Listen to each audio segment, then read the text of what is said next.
સમાચાર વડોદરાથી સામે આવી રહ્યા છે કે જ્યાં જાહેર માર્ગ ઉપર સર્જાયા હતા ફિલ્મી દ્રશ્યો। બુટલેગરને પકડવા માટે પોલીસે દિલધડક ઓપરેશન કર્યું હતું।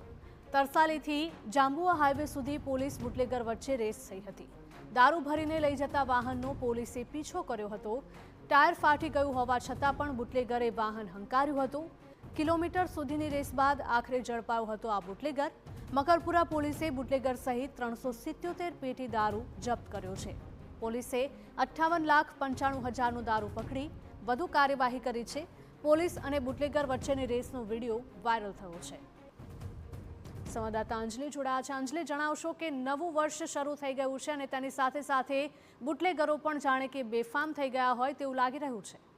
બિલકુલ બુટલેગરો બેફામ થઈ ગયા હોય તેવું ચોક્કસથી કહી શકાય, કારણ કે 31 ડિસેમ્બરની પૂર્વ સંધ્યાએ જ્યારે જે દારૂની પેટીઓ ઝડપાઈ છે તેમાં દારૂની પેટીઓ વડોદરા શહેરમાં આવતી હોવાની મકરપુરા પોલીસને બાતમી મળી હતી અને તે બાતમીના આધારે પોલીસ દ્વારા હાઈવે તરફ જે વોચ છે તે ગોઠવવામાં આવી હતી। વોચ રાખતા દરમિયાન જે દારૂની પેટી લઈને જતું જે વાહન દેખાતા તેને પકડવા માટે પોલીસ પાછળ ગઈ હતી, ત્યારે બુટલેગર અને પોલીસ વચ્ચે રેસ થતી હોય તેવું દ્રશ્યો સામે આવ્યા છે।